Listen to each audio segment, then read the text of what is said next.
Dumating na ang araw ng paghukom. Sisi na kayo sa inyong mga kasalanan.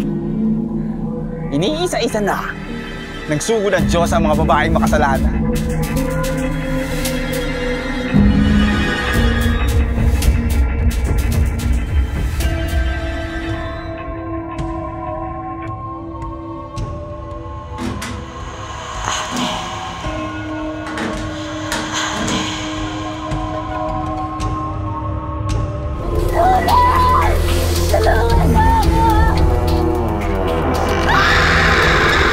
Hindi matatapos ang patayan hanggat hindi nagbabago ang mga babaeng makasalanan sa lugar na ito.